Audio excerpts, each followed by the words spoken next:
Hello, my After the Bell friends. It has been a couple months since I have seen you guys, and I am excited to be back. With me tonight are two very important guests, as well as Ron. Not that Ron's not important, but you all know Ron. Ron is not new to you. First off, I quickly want to mention my colleague and friend, Lauren Berg. She has the glasses and the blonde hair. She's waving. She is going to be taking these over after tonight. So just wanted to get you used to seeing her, her used to seeing you, all that good stuff. For those of you that I have not yet gotten to bond with over After the Bell or haven't seen in many moons, my name is Emily Vetney and I work in the annual fund at Wabash. I've been here a couple years now. I'm working through my fourth. Very excited. I guess that makes me a senior. And I am thrilled to introduce to you all tonight Dr. Scott Brown, Dean Brown. He is our brand new shiny Dean of Students. He's been with us since July this year. He comes to us from the East Coast, but has lived all over. He did his bachelor's at UC Irvine, his master's here at IU, Go Hoosiers, and his doctorate at the University of Maryland. He has three kids. He has a really illustrious career. And I'm going to let him talk about himself because that's who you are all here to hear from. So, as we've done in the past, if you guys have any questions or comments, if it's super duper pressing, like I don't know, you need a word defined or something, go ahead and use the raise hand feature, but otherwise go ahead and just throw content in the chat and Lauren and I will help Dean Brown sort of keep his eye on that. And then there will be time for a more interactive question and answer at the end. So all that to say, Dean Brown, the floor is yours. Thank you for joining us tonight. Great. Can you guys see that okay? Yes. Great. Thank Looks you very good. much. I will note when Emily said we have a new shining dean, I know that she wasn't mentioning my incredible thatch of hair that is covering my bald's but here on this Monday night. But it's great seeing everybody. Thanks so much for taking time to come here today. I my session is called Pillars of Student Life, and I'm excited to tell you about a little bit some of the things I've been seeing and a little bit about my background. Let's see. There we go. But first, before I did anything, I just want to say thank you. Wabash is a very special place, and it's been extraordinary to meet all the people I've had a chance to meet, which I'll talk a little bit more later. But even though it's a very, very beautiful campus, it's the people that really make the place. And particularly to you that are alums, I like to say that you're the proof of concept. I get you when you're 18 to 22 years old, and then you become these remarkable people, whether you just graduated or you've been out for a very long time, and it's very meaningful for me to be able to be in community with you. And so, thank you for the generous welcome that I've gotten. And as I said, like when I talk to students, I'm able to kind of point to you all who've made wonderful contributions to your future careers and communities, and it's really wonderful. So I guess maybe just a way to just do a little bit of interactivity. I hope this is not going too live television, Emily, but if maybe people take a moment and if you populate the chat and just uh, let me know kind of who's what location you're in and what year you are. Folks, take a second for that. It may be hard to see it with this thing up here, but maybe Emily, if you see some folks coming in, maybe we can give you a quick overview of sort of who's in the room right now. Sounds good. Well, your colleague Dean Jones says he's from Avon, class of 87. Hi, Dean Jones. Thank All you for right. being here. Chad Chester, class of 93. He's in Florida right now. He used to be my next door neighbor. Hey, Mr. Chester, how are you? All He right. was best friends with my dad for a few years. We've got Jim Selvio from Carmel, class of 89. Eric, class of 86. John Roberts, class of 83. Peter Wright, class of 81. Dick, class of 77. Jane and Jim Davlin, 85. Oh, wow, our trustees are joining us, Dean Brown. This is big news. Hugh McClellan, 72. Greg Rose, all the way from Tokyo. Greg, if you have time to write another comment, let us know what time it is in Tokyo. That's really cool. Wow. Other trustees, Greg Castaneous and Jane, thank you for being here, class of 87. Dr. Domel, thank you. Hey, Jonathan Walsh from San Francisco. Um, Dean Brown, I don't know if you want to read No, all of these out loud. We no, can, no, but that's these are great. we also Well, have we'll have a download for you to see all of these. So if you want to reach out to folks like tomorrow or later this week that we're here, I will get you that file. oh, that's fantastic. So thanks for doing that. Just gives me a sense of the broad range because I know that when at least sort of the sheet, the folks that came here, I think everybody from as recently as 25 and some folks all the way back to the in the 50s, which is pretty extraordinary. Um, so how to use our time today? A couple things. Um, One, as I said, that I'll give a little bit of background. I'll talk a little bit about sort of as I've have tried to come and understand Wabash as much as I can as a new person. I'll share some of my first impressions. As a new person, I'll play that card for as long as I possibly can, and then I'll get a little bit more kind of heft in talking about kind of a vision for student life and how we've been approaching it, and then hopefully leave some time for discussion. That work out well for everybody. Okay. So first, when I'm thinking about this and what might be helpful to know in terms of as you begin to get to know me in this community are sort of two probably important background facts. One is that I'm a first generation college student, and then secondly, I'm a first generation American on my mother's side. And usually when I share that, people ask, "Well, where are you from? What are you?" And I say my mom is from Malta and I'm Maltese. And then the next question is, what is Maltese? Well, you may have heard of the Maltese Falcon, and you may have heard the Maltese Dog, and those are both from the same kind of place. Now, I want to give a moment to think, look at this little dog, and now you think, now he's very cute, but his eyes are kind of dead, and I don't know if he harbors goodness in his heart. I just want to say that because the breed is a little bit finicky, but it is actually a real country. It's about 90 miles south of Sicily. And for the any of you who know your World War II at all, Malta was the most bombed place on Earth. It was part of the British Commonwealth until 1964, and so being that close to the Axis powers, that they would just drop whatever bombs they had. So my mom, in her childhood, like lived in a cave, and when she had the opportunity to flee Malta, they fled to Tunisia in northern Africa, and then to the United States for a better life, and they moved to Queens, New York. That's important because part of that, working towards a better life was that that their kids would go to college and kind of going back to being a first generation college student. So, so when I think about college, I have to confess I did not have the most auspicious beginning. I will tell you that I grew up in Los Angeles, and so back in those days, and this is like in 1985, you just applied to the University of California and really literally write in with pencil where you want to go. I applied to UCLA, didn't get in, reapplied. They just sent me to UC Irvine. Now, I'll tell you more about UC Irvine in a little bit, but it's a very new school. When I went there, I decided what was I going to major in? I picked English because I thought it would be the easiest thing for me to do, even though my AP English teacher said that I wrote as if English was not my native language with some of the feedback I had as a student. So, um, but rest assured, by the time I got through my undergraduate years, my advisor said that there was a provocative yet undisciplined at intelligence at work. So that was the feedback that I had as a student, which means that I probably wouldn't have gotten into Wabash. But it was actually quite transformative for a lot of reasons. I had the opportunity to be involved in a lot of things on campus. As a Division I athlete, I ran track. I was at a fraternity, was able to be in dance productions, ironically be a peer academic advisor.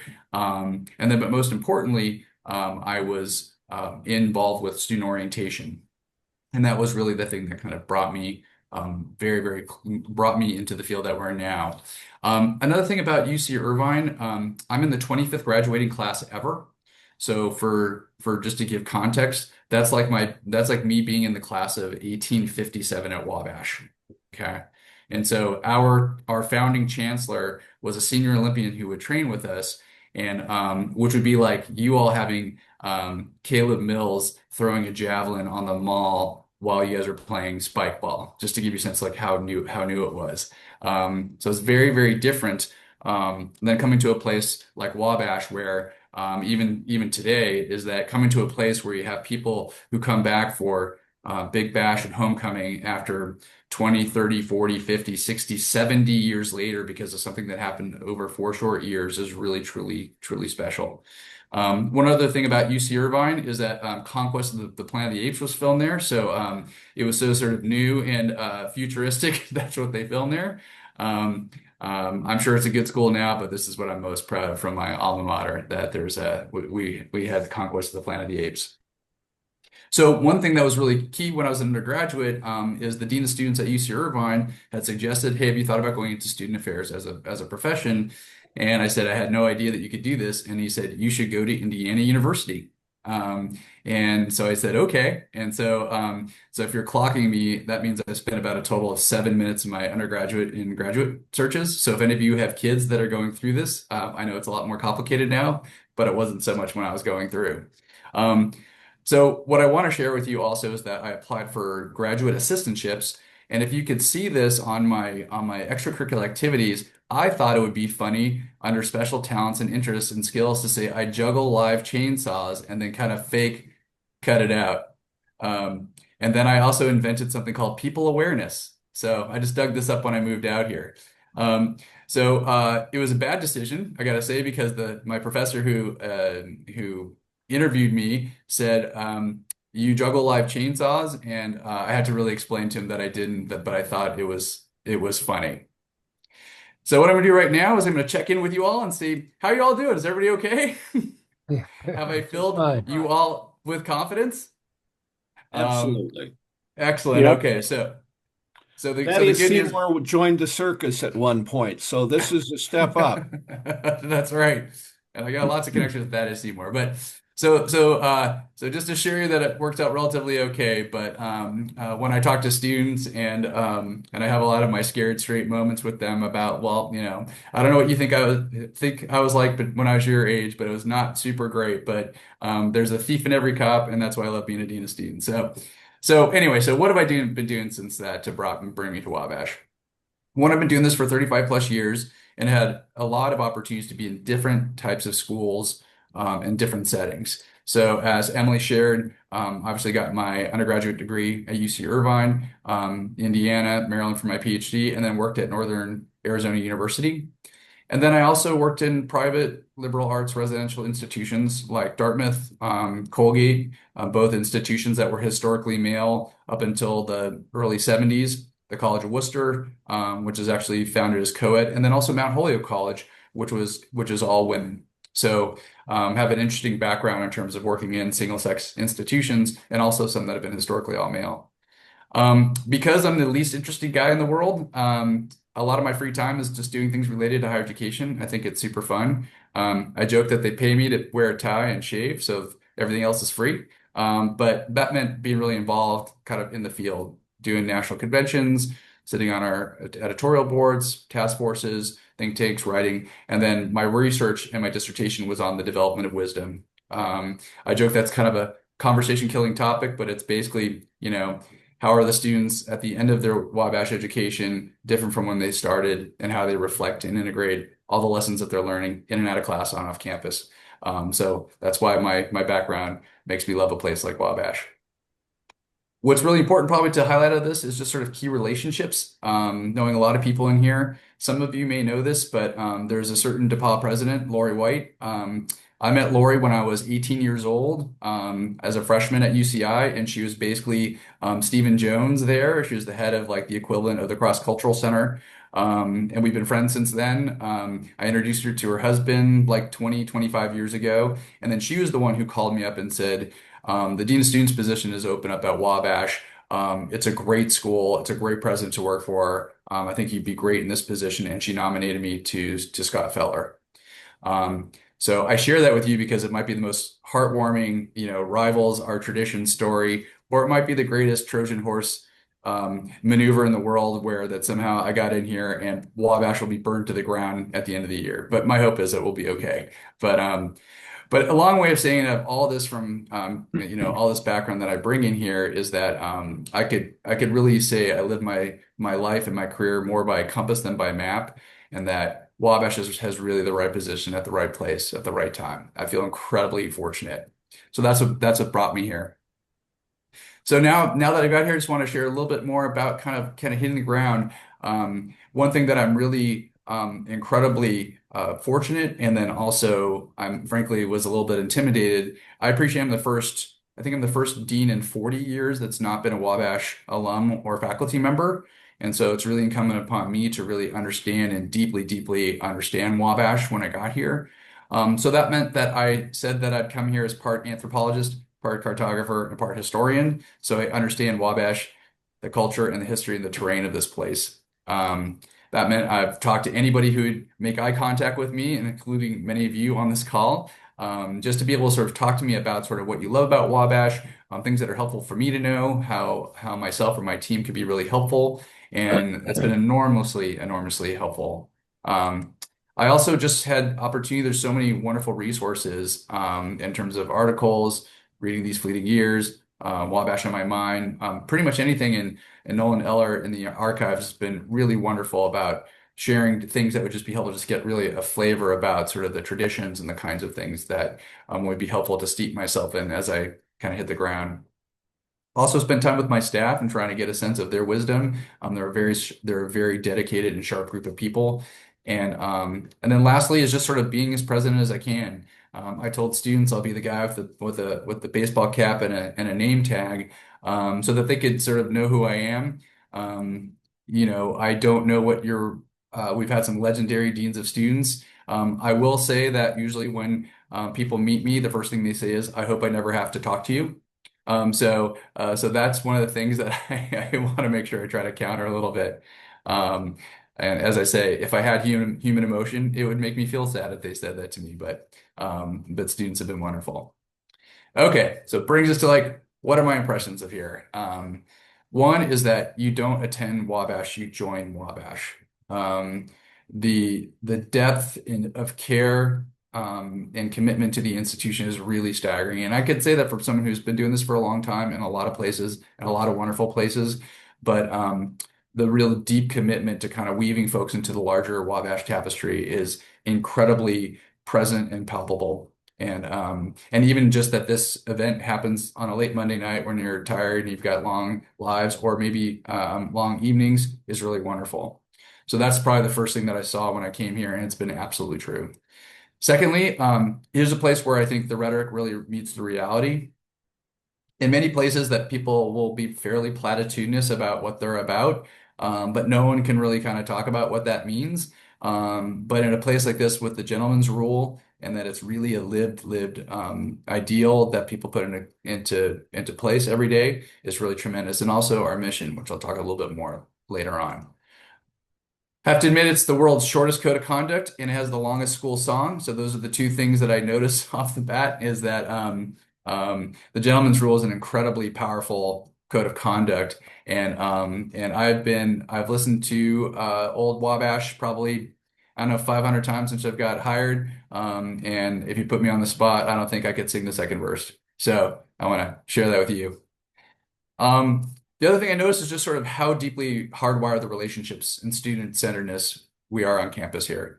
Um, I have never been in a place that you walk into some place, into some arena, and I joke it's like being in a middle school cafeteria where everybody seems to know that's so and so, the younger brother of so and 4 years ago blank happened, and just the amount of sort of deep understanding of who's in the community, and people will do anything to help our students. I mean, from alums sort of falling over themselves to find them opportunities, to watching my own team really sort of walk somebody who's in a pretty bad place, give them kind of the support that they need, connect them to resources, and doing so much to make sure that nobody falls through the cracks. The other piece of it too is that you may not know this, but Jim Peoples and I are the first senior staff members in 7 years. I just came back from a GLCA meeting last week, and everybody was talking about the transition. My colleagues have had, I've had 3 presidents and 5 provosts, and I said just picking our president, our dean of the college, and our dean and our chief of staff, they have 90 years experience total with just those 3 people, which is extraordinary. And it's such a base of stability that so much of our time gets to be invested in students and the strength of Wabash. And I think because of that, there's a really defined confidence in sort of who we are, and also humility and a positive restlessness to kind of always do better. Emily, I don't know if you had your hand up for something. No, sorry, I was doing the clapping react emoji when you mentioned the 90 plus years of service. Oh, gotcha, Sorry, gotcha. I did not need to be the person that was a No, that's distraction. sweet. That's good. Sorry. So, yeah, that's all right. It's live television. Thank you. Um, and then the last thing I'd just say that, particularly in this moment, really understanding and seeing what is the promise and possibility of a men's education. And I think that what Wabash offers is real, it's rare, and it's relevant. And I'm very, very excited to think about the kinds of things that we might be able to do as an institution that nobody else really can. I've been joking that we are a kind of a Navy SEAL Team 6 kind of institution because we're small, we're focused, we've got an incredible culture, and then also that so much things have been really sort of internalized that we could be a lot more nimble around things that most institutions, frankly, just can't. So, so those are my first impressions. I'll be happy later on if you can share if that resonates with you. But now I want to kind of turn to kind of you all for a little bit. This is going to be an opportunity just to reflect. We're not going to read them all out loud, but I would love for you all, and even those of you that didn't go to Wabash, is when you think about kind of why you're here tonight and why you're committed to the institution. What were the people and experience that were most important to you, and why? Over 4 short years, so many years ago, what are the kinds of things that sort of really connected you deeply with the institution and kind of it was important to you then and important now. Um, and I'm going to ask Emily if maybe read one or two of them Yep, if they're I'm coming directly. hoping folks will send them in. Yep. Yeah, so Uh, just it, in the meantime, Dr. Bradway Dr. Bradway, I'm sorry, I don't remember your class off the top of my head. Early 70s, I think. He commented in 1967, the grandson of the Martindale came to Wabash all the way from Malta. He only stayed for 1 semester, but that's a cool little Maltese connection. oh, that's fantastic.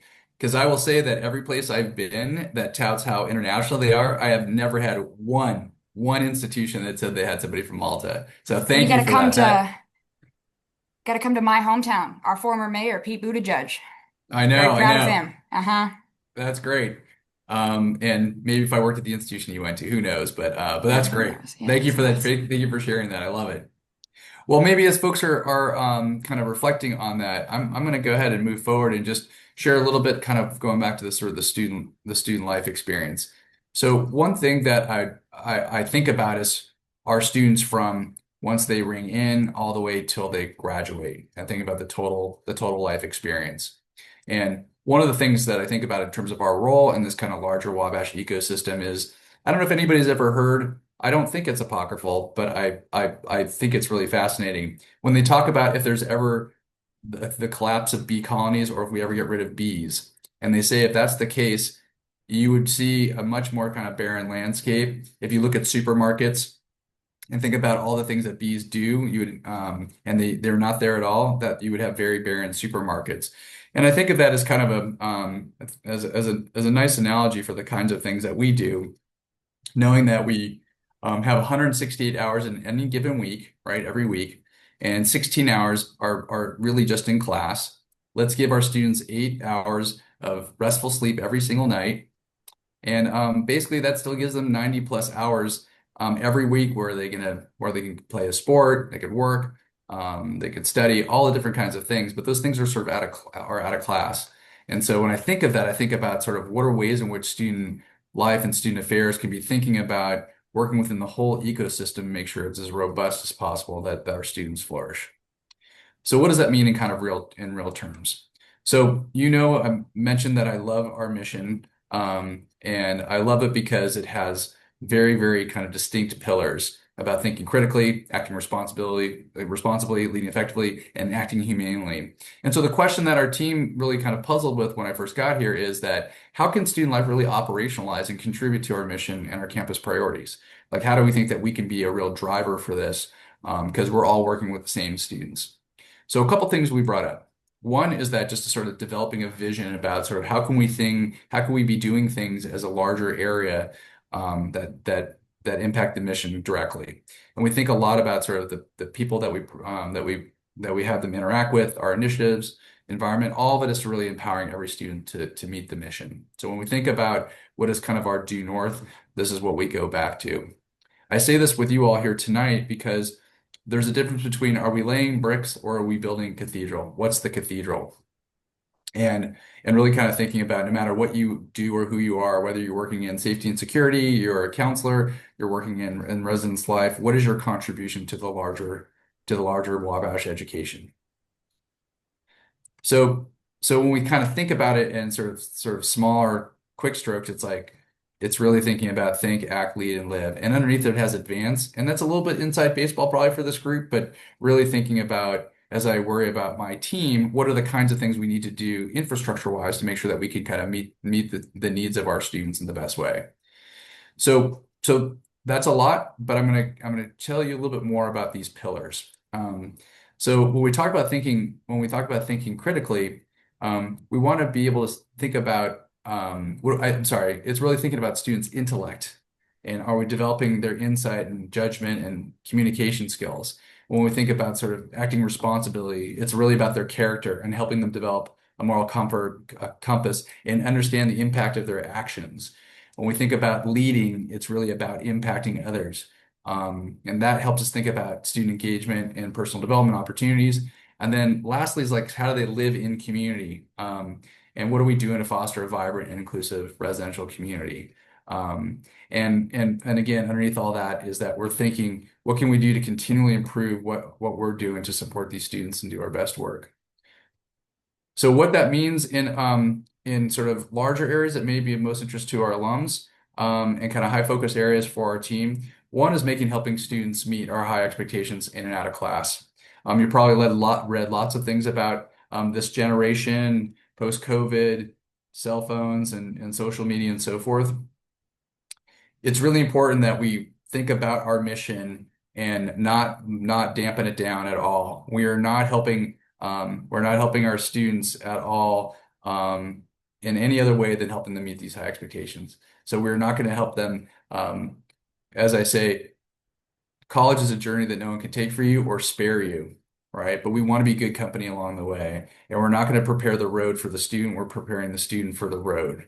And our whole ethos of this place, the whole culture, the whole history and traditions of Wabash are really saying you have the opportunity and freedom and responsibility, and we're going to help you meet that no matter where you came from or where you start. So that's number one. Number two is really widening leadership and character development. Our students have an incredible array of things that they can get involved with and being much more intentional about putting reflective questions in and putting them in situations where they can really impact their peers and leave Wabash in a better place in a thoughtful way. Thirdly is really strengthening Greek and independent life for the third century. Um, what I love is that we try to have the most timeless mission, but implementing it in a timely way. And to really kind of take a step back and like, what does that look like? What does success look like? We waved her magic wand and we have the envy of all the world's Greek system here.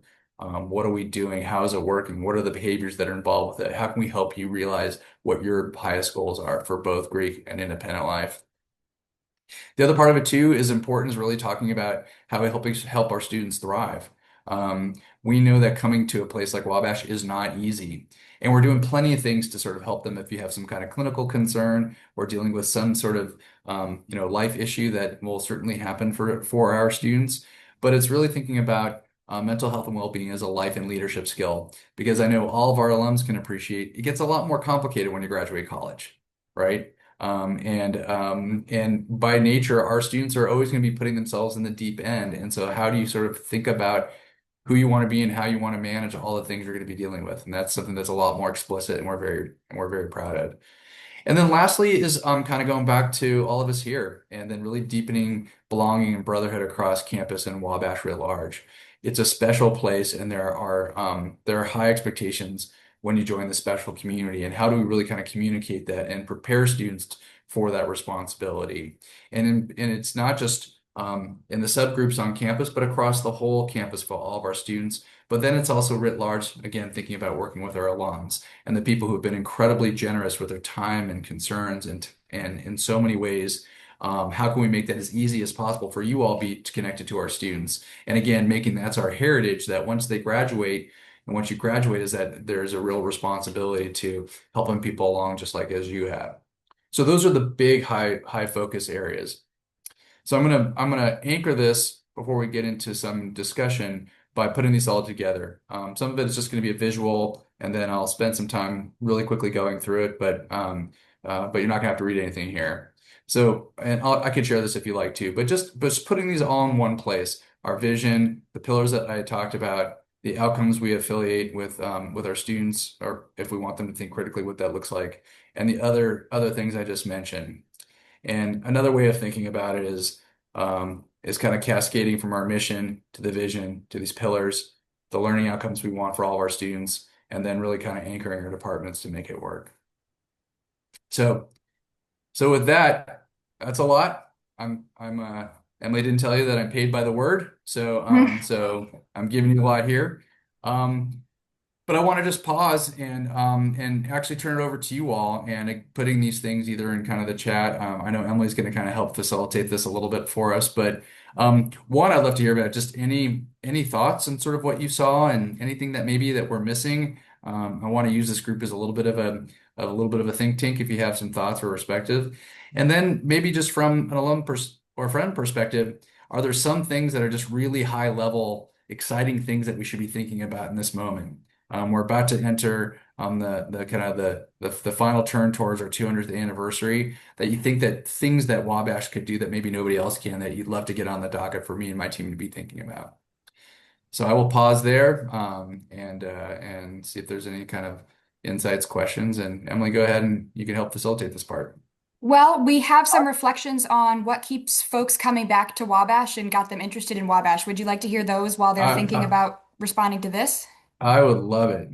Okay, Well, I, so I have a suggestion. This is Craig Green, class of 1959. And um, I've been concerned for a number of years about the mental health of our students. Hmm. And it looks to me like we have a good setup for handling it now, because I've been there and talked to the people. But I just wonder how the students are doing, particularly the freshmen. Oh, that's a great question. Thank you so much. So 18 to 20 year olds, like I tell most people, college years are like dog years, right?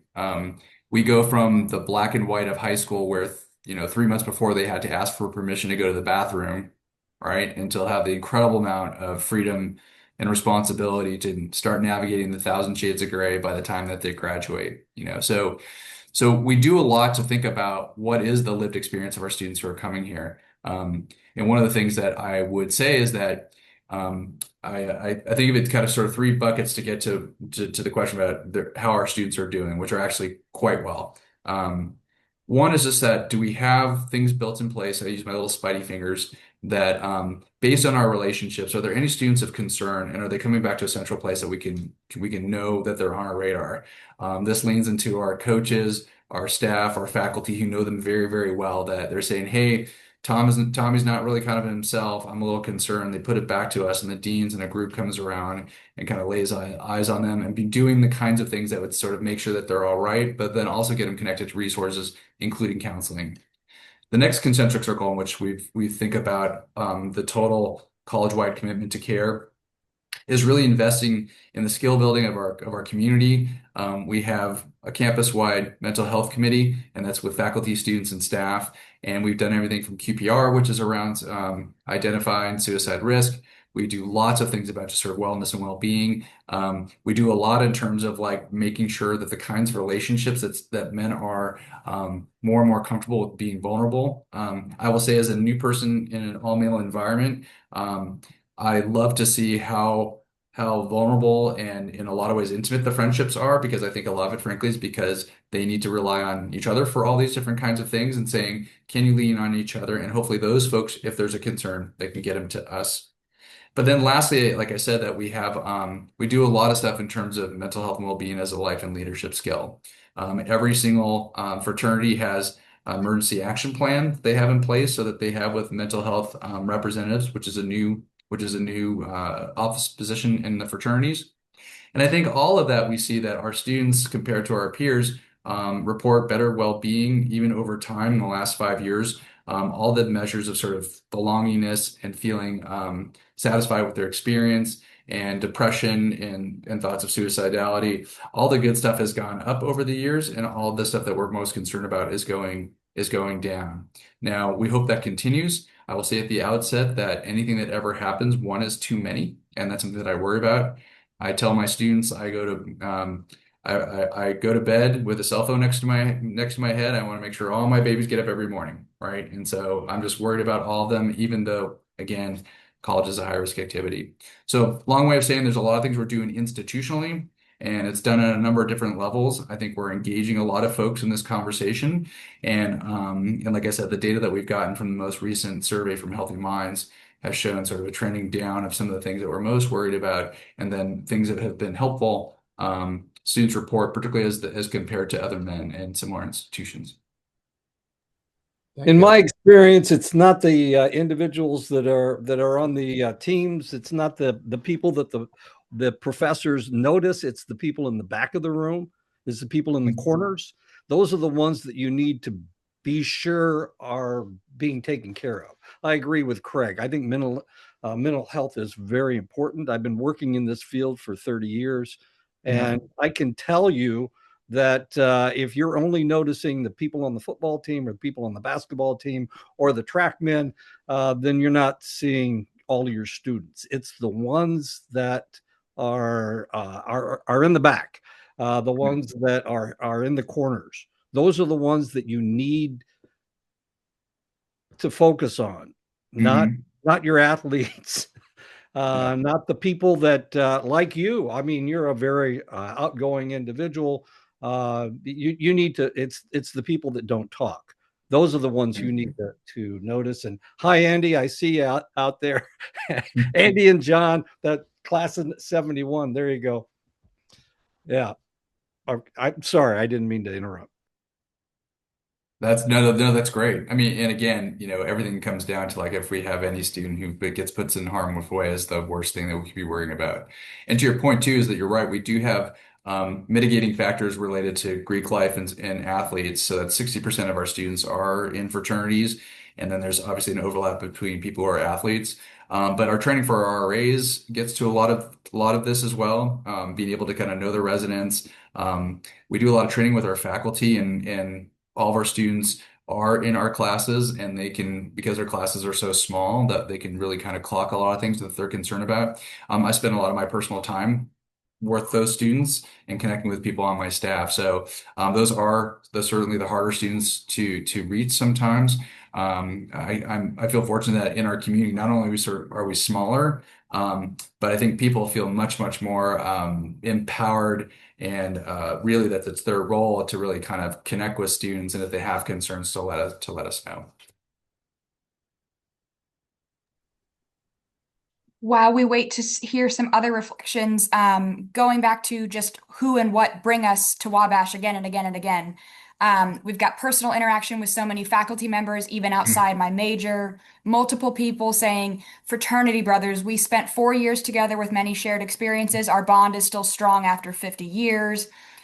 Trustee and Wabash mom and DePauw alumna Kathy Wunderlich says, I was asked to be a member of this community in a very meaningful way, and no one has ever accused me of being a spy. Very interesting when I grew up thinking of Wabash as the enemy because it's exactly the opposite. Um, Jim Selvio says Dr. Warren Rosenberg guided me on a literary journey I likely would have never undertaken anywhere other than Wabash.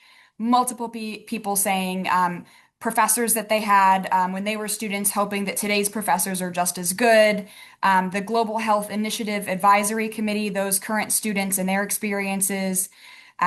Cross discipline requirements. Folks liked that, as a hard sciences major, you would have had to take something more artsy and vice versa.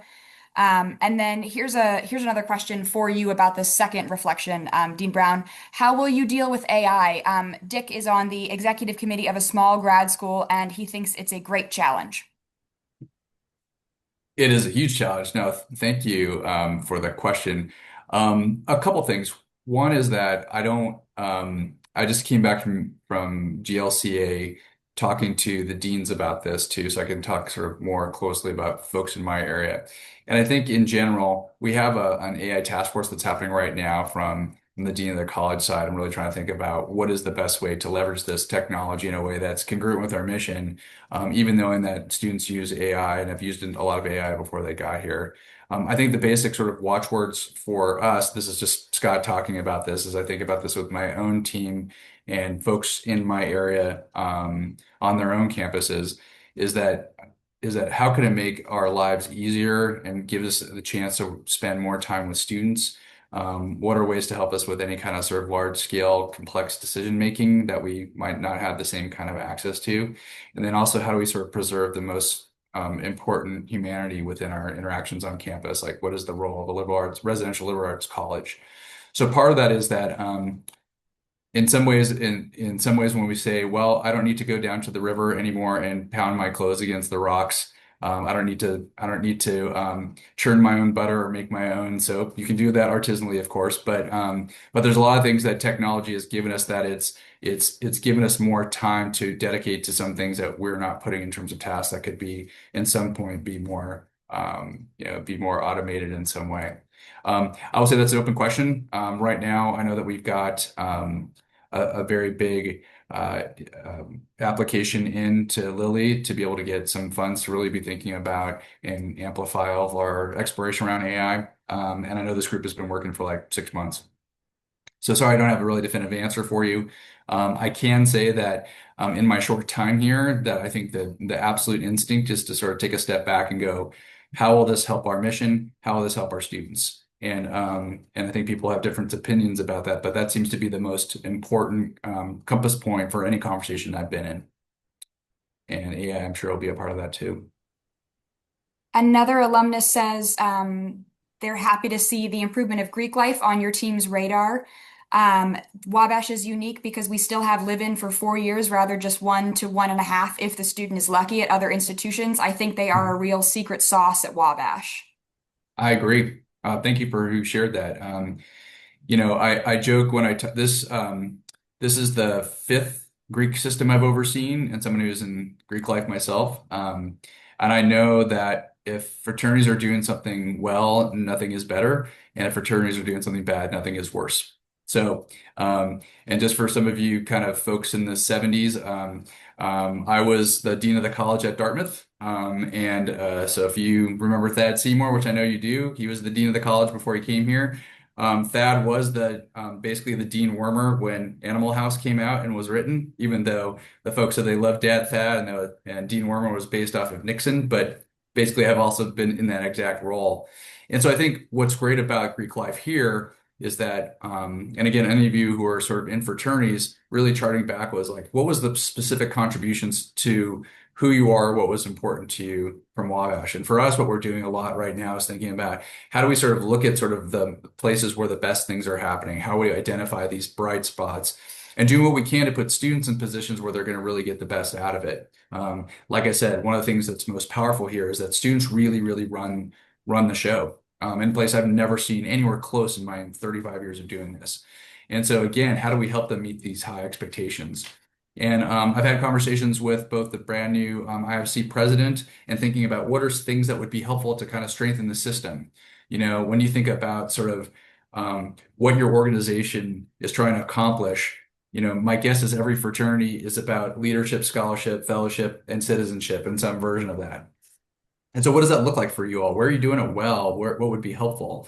How might you tap into our alums more effectively and so forth? I think it's a huge driver. And because also I think that Greek life here is different because the relationships that men have with each other and so much goes back to the fraternities in a particular way. It's not like other places. So anyway, I'm excited about that. And as we begin to start thinking about for the upcoming year and a half, where we start thinking about what would be the things we can invite participation with Greek life, but it's number one on my list because I just know that it's just so many things already, and there's so many ways in which so many things can be shared across the system so that each of the chapters can kind of figure out what their best self looks like with our support.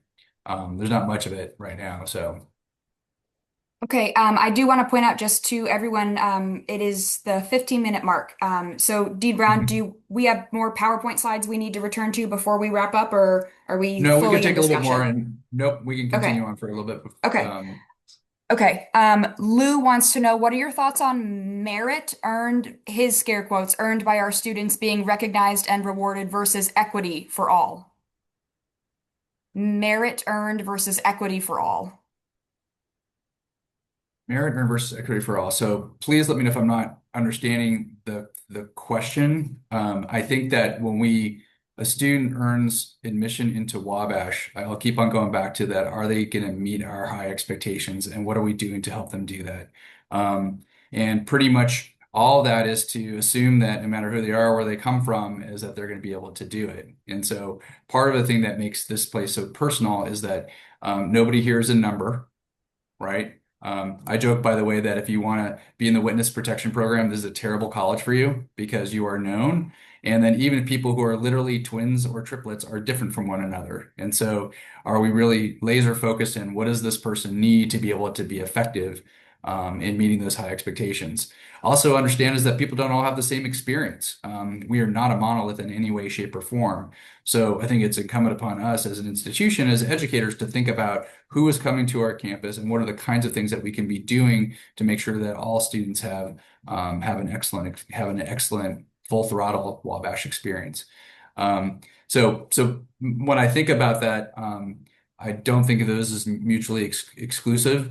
When I think about equity, maybe not the way that you're defining it, is that for us to be as transparent and equitable and consistent across the board, and by that I mean that any student who's doing something for whatever good, bad, or indifferent, that they could get treated fairly. And again, we're communicating clear, high expectation of what it means to be a member of this community, and we're doing things to make sure that they're held accountable for that. And I think by and large that we want every student to succeed, even though that every student is not exactly like each other in a myriad different ways. Tom Boyer from 77 wants to know if you've yet visited the living units for dinner or other activities, because it's good to see the students in their natural habitats and for them to see you out of your natural habitat. Absolutely. I'm sure many of you know students, and you can ask them if what the word on the street is about me. But yeah, I've been to all pretty much every house for lunch or some kind of event. Um, I really love seeing students in there. I love the natural habitat. I'll be at the mariachi band. I'll see tomorrow there's student theater productions. I'll go see a student doing experimental theater next week. If I go to a program, I'll grab a program and I'll put into an email to every single person that's on it saying, "Hey, I saw you. I'm really proud of you. Hey, come by and see me and say hello." And I'm out and about all the time. That's why I always wear a name tag when I'm outside, is not because, well, I'm new and someone may need to return me back to my office because I'm lost, but by and large, it's kind of an invitation for folks to feel like they can interact with me. As I said, I think being a dean of students, you kind of start in a hole because most people really their impression is if you talk to me, you're in trouble. And that's the farthest thing from the truth. So I love the advice. I do that all the time. And I've just spent a time inviting all the new presidents to come say hello, which is really fun. Again, just to try to help them with their leadership. What's on your mind? How can we be helpful? And then also, I had just created or kind of rejuvenated something called the Dean's President's Council. And what that is basically, I joke it's the members, all the heads of the five families. So it's the head of Student Senate, MXI, Shout, La Alianza, IFC. All these folks just sort of like, can you be kind of a think tank for me? And as we think about issues around belonging, what works, what doesn't, what do you need from each other? What do you need from us? Again, I want to do things with students, not at students. And most of the best ideas I have, I said, "Hey, Dean Brown, I've been thinking about blank." I'm like, all right, how can we be helpful in moving that forward? I've never been in a place as dynamic as Wabash around that, but part of it is for me and the rest of my team to know students and kind of be out there when they're where they live in their natural habitat. Three folks are interested in your thoughts about our two focus programs, MXI and Latino Community Center. along those lines, Stevenson Institute as well, and whether there's any movement to add a Black fraternity to our campus. Um, for the for the other, like, what other opportunities for people to get involved, it's absolutely an and situation. I can tell you from all the research and my own personal experience, I think it's sort of the ABCs of creating an excellent community. One is that how much are you sort of affirming individuals' identities, however you want to open and define that. That do people find ways to sort of think about what are the values and parts of the who they are that's most important, and that's really broad-based. And whether it could be like, hey, we're from the same small town in Indiana to wherever. And I think there's different areas that provide locations for folks to be able to sort of see themselves in this kind of larger Wabash tapestry. I think it's very, very important, and it's important. The second part of it is the sort of building community, and how much do we, in our experience, provide opportunities for students to have sustained and meaningful contact with people who are different from themselves, who should be everybody here, right? Because again, no one's cookie cutter here at all. And so the questions I like to ask students, what are the is there anybody here that you think you probably never have met if you didn't come to Wabash? Have you had anything that you've thought pretty strongly about and you've had your mind changed by so many or conversations that you've had here? And I hear that all the time, and it's because of the relationships they have with people they probably would not have had contact with. And a great deal of work goes into crafting each incoming class. I call it the greatest sort of, the greatest dinner party in the world. So I think those are really important. And by diversity and inclusion, I mean across the board, and across the spectrum in all different sort of ways. And I hope that for you all, for all of our alums, when you think about people that you met when you were here as well, who are the people that kind of challenged you? Who are the people who that you helped out because you shared who you were and your full humanity? And I think that gets us back to kind of like always going back to kind of cultivating the leadership that our students are going to leave here and impact their future careers and communities. And they need to be able to be incredibly, incredibly sophisticated in terms of dealing with people who just dealing with people and people different themselves. And so I think that happens all the time, and I get to see them interacting in lots of different ways, formally and informally. How comfortable are you shouting Wabash's virtues from the rooftops? Do you I do it think all we the are? Oh, sorry, go ahead. No, go ahead. Sorry. I just It's okay, it's okay. Are we out of the environment where men's success is vilified, and do we still have to tread carefully being an all-male school in the middle of Indiana? Oh, I think this is the most spectacular moment to be Wabash. I really do. Because if you're reading Scott Galloway stuff, Richard Reeves, Jonathan Haidt, all these guys, and people are sort of talking about ways in which that this is an unusual and desirable educational experience. And it is different. So just in my N of one, I know a lot of people who've been very interested that I'm at Wabash and what the experience is like. And I use a couple of examples that I think are really powerful. And it's not just because there are no women here, right? So I worked at an all women's institution. So one is that when I came for my interview, I had a packed house just to hear me speak as a candidate, which is really unusual. And people were asking me really thoughtful questions, like the questions you're asking me now, right? And then and I'd never seen a group so engaged and thoughtful and sincere and earnest about this, because they take this place very, very seriously. Not themselves, best sense of humor ever, but it's really important to them.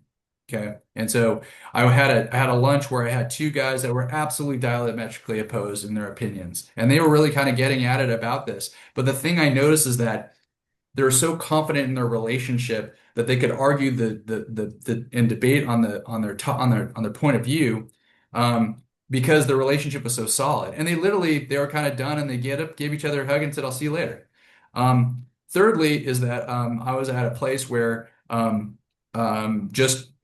actually lunch at a fraternity. And a bunch of guys are talking to them, and behind him is a guy who's just sort of working really, really hard. And one brother came up and kind of um, gave him a quick back rub, and then somebody gave him a back rub, and him a back rub, and him a back rub. So there's five people in a row for like a little bit, and then they just left.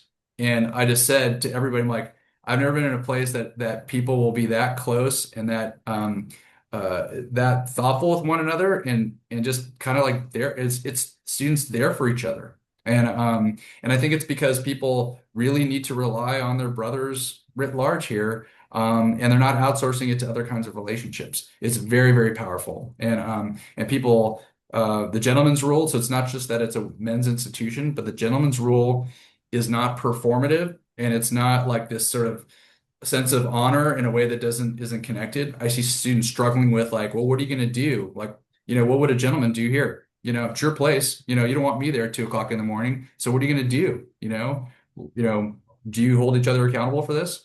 If you want this kind of freedom that you're asking for, you got to use it. You got to earn it. So, and that's a lot of the kind of conversations that I've never been in a place where people internalized that and took that seriously. And I don't know any place like Wabash.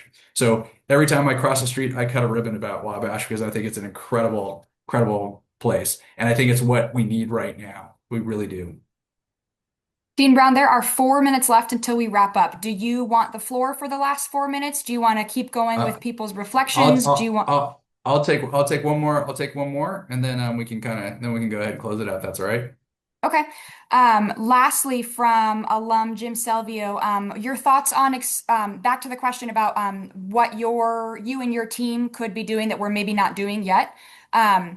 What are your thoughts on expanded programming focusing on life skills, excuse me, like leadership, communication, resilience, but also practical readiness for life after Wabash to both complement academics and help students thrive after campus? Yes, yes, and yes, and all of that, Jim. Thank you. So I think one of the things that we have the most potential and possibility is that, as I said, that is really thinking about sort of student life as a unit. And there's a lot of things that happen. It's an incredibly relational, it's an incredibly organic campus where we let 1,000 flowers bloom. And so my argument is that even those have a gardener, right? What are we doing to kind of enrich the soil, tending the most plants, giving the most sunlight so that they can thrive and grow? What I've been doing a lot and my team is thinking about is taking a step back and going, like, what can we do collectively? Because we're all working with the same students. And in doing that, it's creating kind of structures in place so that I can interact with my colleague Stephen Jones, I can with Jim Peoples, and we're all thinking about students, but there's not a lot of things that we can really rely on organizationally to do that pretty easily. I think it's incredibly ripe for that, and I think it's a place that's completely congruent with kind of our strengths and leans very much into our history and strengths. But like, how can we kind of have things that rise, come so that they can converge in a powerful way? So I think that's something that really thinking a lot about to kind of amplify the best parts of the Wabash experience. Um, and I don't know the other half of it, Emily, if did I miss some of it? No, you didn't. It was just examples like leadership, communication, resilience, and Yeah. practical readiness. Yeah. Absolutely. And so one of the things that I'm working on right now is to thinking about, and I know Dean Jones is working with it too, is sort of like as we think about if we waved a magic wand and a student took full advantage of all that Wabash had to offer, I mean, suck the marrow out of the bones, all pistons firing, what would we want our students to know and be able to do? I think our pillars have that, and you will see in some of the stuff that I have in there is around life skills. But the thing is that, like, how do we get a shared vision of what that means? How do we get a shared language to talk about it? And how do we start organizing ourselves so that we have confidence that no matter what decision our men make as they go through their 4 years in and out of class, they're going to constantly be thinking about this in an explicit way. It gets reinforced both in the classrooms, informally with alums. And so I think what's exciting is sort of making that conversation institution and community wide, and then being able to kind of put it back into the bloodstream and be able to sort of have that so we feel confident as a community. Of course, our students are thinking about issues of character. When we talk about resilience as a part of mental health and well-being, what does it mean to do that? So I think there's a place for all of it. Cool. Well, Dean Brown, thank you very much.